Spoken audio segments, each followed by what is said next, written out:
नमस्कार दोस्तों, कैसे आप लोग बात करेंगे हम एक बहुत ही ज़बरदस्त पेनी स्टॉक के बारे में जो कि सुज़लॉन एनर्जी जैसा रिटर्न दे सकता है। बिल्कुल बहुत ही ज़बरदस्त कमाल का स्टॉक आप लोग के लिए लेकर आया हूँ। रिक्वेस्ट रहेगी इस तरह की वीडियोज़ आपको पसंद हो तो मोटिवेट ज़रूर करें। एक लाइक करने से आपका कुछ नहीं जाएगा, लेकिन हमें अच्छा लगता है कि हम जो काम कर रहे हैं आप पसंद कर रहे हैं। पसंद कर रहे होंगे तभी लाइक करें, नहीं तो बिना मतलब की कोई आवश्यकता नहीं है। चैनल को सब्सक्राइब कर ले ज़बरदस्त जेन्युइन कंटेंट के लिए। तो सबसे पहले इसके रिटर्न्स की यदि हम बात कर ले तो आज जो है, आज नहीं मतलब पिछले फ्राइडे को 3% की तेज़ी देखने को मिली है। पिछले 5 दिनों में लगभग 15% का रिटर्न है। पिछले 1 महीने में 10% का रिटर्न है। 6 महीने के अंदर अच्छा खासा यहाँ पर 4% के आसपास, 44% के आसपास। 6 महीने पहले ₹14 पर ट्रेड कर रहा था, अभी ₹20 से ऊपर यह ट्रेड कर रहा है।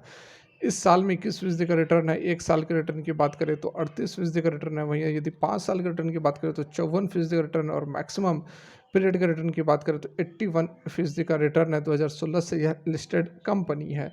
लेकिन जो अभी हमें तेज़ी अभी हाल के दिनों में यह देखने को मिल रही है, पिछले 6 महीने के अंदर की यदि बात करें तो बहुत ही ज़बरदस्त यहाँ पर माहौल बना हुआ है। और सबसे बड़ी बात, इसके जो फंडामेंटल्स हैं, इसके जो शेयर्स हैं, इसके जो रेवेन्यूज़ हैं, ज़बरदस्त तरीके से बढ़ते हुए नज़र आ रहे हैं। सारा कुछ अभी हम समझने वाले हैं एक-एक करके। तो यहाँ पर देखिए ₹20 का शेयर है, और स्टॉक मार्केट कैप काफ़ी यहाँ पर अच्छा है, 5,500 करोड़ के आसपास का मार्केट कैप है।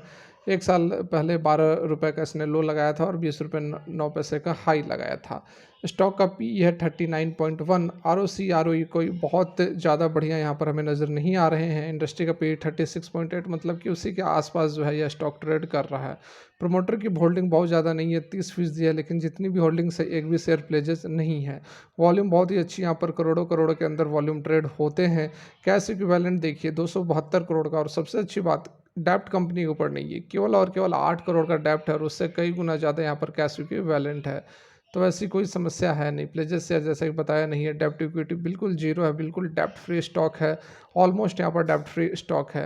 एफआईएस की जो होल्डिंग्स है वो ठीक-ठाक यहाँ पर 6.11% बनी हुई है। डीआईएस की होल्डिंग्स नहीं है। इंट्रिंसिक वैल्यू जो है ₹18.90 पर बताया जा रहा है। लेकिन सबसे अच्छी बात जो यहाँ निकल कर आ रही है, आप देखो जून 2020 में कंपनी के जो सेल्स थे वो कहाँ थे, 100 करोड़ के अंदर थे, और एट प्रेजेंट आप यहाँ पर देखो, मैं सीधे आपको दिखाने की कोशिश करता हूँ। जो लेटेस्ट डाटा हमारे पास अवेलेबल है, जून 2023 में 700 करोड़ से ऊपर सेल्स पहुँच चुके हैं।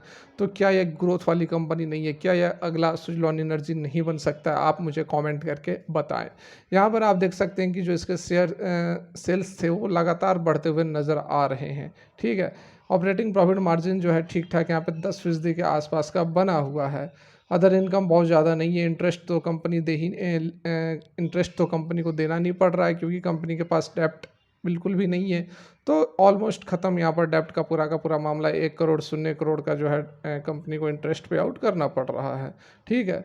तो यहाँ पर आप देख लो, जो थोड़ा बहुत यहाँ पर टैक्स देना पड़ रहा है 25-28% के आसपास, बाद बाकी जो है उस पूरा का पूरा कंपनी को शुद्ध मुनाफा हो रहा है। देख सकते हैं यहाँ पर जो है कंपनी को 25 करोड़, 38 करोड़, 40 करोड़ के आसपास का नेट प्रॉफिट बन रहा है। यदि हम साल दर साल की बात कर लें तो 2012 में 128 करोड़ के सेल्स थे, जो कि एट प्रेजेंट 2286 करोड़ तक पहुंच चुके हैं। सबसे हाईएस्ट एवर टीटीएम, मतलब कि पिछले 12 महीने के जो सेल्स निकल कर आए हैं 2286 करोड़, जो कि अभी तक यहाँ पर हमें देखने को नहीं मिला है। ठीक है। वहीं हम ऑपरेटिंग प्रॉफिट मार्जिन की फिर से बात करेंगे तो सेम एनुअल जैसा क्वार्टरली पैटर्न था उसी तरह यहाँ पर देखने को मिल रहा है। इंटरेस्ट वगैरह बहुत ही कम, 2-2 करोड़ के इंटरेस्ट दे रहे हैं, क्योंकि लगभग 8 करोड़ के डेब्ट थे, तो थोड़ा बहुत यहाँ पर इंटरेस्ट 1 साल के अंदर देना पड़ रहा है। ठीक है। टैक्सेस वगैरह हैं जो हैं, नेट प्रॉफिट यहाँ निकल कर हमारा लगभग 139 करोड़ के आसपास का नेट प्रॉफिट आया, जो कि आप देख सकते हैं कि पहले कंपनी को लॉसेस हो रहे थे, उसके बाद कंपनी डबल डिजिट में आई, उसके बाद अब ट्रिपल डिजिट में आती हुई यहाँ पर नज़र आ रही है शुद्ध मुनाफा कंपनी का।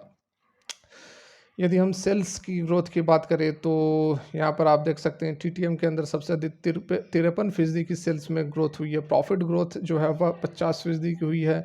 स्टॉक प्राइस जो है 36% का रिटर्न कंपनी ने दिया है, और ये आपका स्टॉक जो है वह इन्फीबीम्स एवेन्यूज़ लिमिटेड आपके सामने आ चुका है। जिसका कि शेयर कैपिटल 268 करोड़ है, जो कि थोड़ा सा 2022 में बढ़ा है। कंपनी के रिजर्व्स पर यदि आप ध्यान दो तो 2012 में निगेटिव रिजर्व्स रहा करते थे, और रिजर्व्स जो है निगेटिव से बढ़कर कहाँ तक पहुँच गए हैं कंपनी के, लगभग लगभग यहाँ पर हम देखें तो लगभग 2900 करोड़ के रिजर्व्स कंपनी तक के आ चुके हैं। बोरिंग्स कंपनी में पर बहुत ज़्यादा कभी नहीं रहे, 136 करोड़ के एक बार जो लगभग 2017 के आसपास कुछ 36 करोड़ के डेप्ट थे, उसको भी कंपनी ने कम करके 8 करोड़ में कर दिया है। तो बहुत ही ज़बरदस्त यहाँ पर हमें सारा का सारा बिजनेस मॉडल नज़र आ रहा है। फर्दर यहाँ पर थोड़ा बहुत शेयर होल्डिंग पैटर्न की बात कर ले तो 30% की प्रमोटर है, एफ की 6%, डी की नील है, और पब्लिक वाला सबसे अधिक 62.74% की होल्डिंग जो है पब्लिक के पास अवेलेबल है। तो बहुत ही ज़बरदस्त यहाँ पर एक यह पेनी स्टॉक के कैटेगरी में स्टॉक निकल कर आ रहा है, जो कि बेसिकली काम क्या करती है तो सॉफ्टवेयर डेवलपमेंट सर्विसेज का काम करती है, web development, payment gateway services, मतलब कि एक सॉफ्टवेयर कंपनी के तौर पर यह काम करती है, आप इसको कह सकते हैं।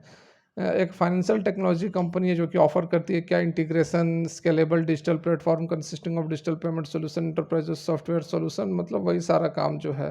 कंपनी का जो पेमेंट सिस्टम है सीसी एवेन्यूज़ प्रोवाइड जो है 250 यूनिक पेमेंट ऑप्शन प्रोवाइड कराता है, और 27 इंटरनेशनल करेंसीज के अंदर कंपनी जो है वह कामकाज करती है। ठीक है, merchant client business model, bank centric business model, ये जो है कंपनी के बिजनेस मॉडल्स हैं।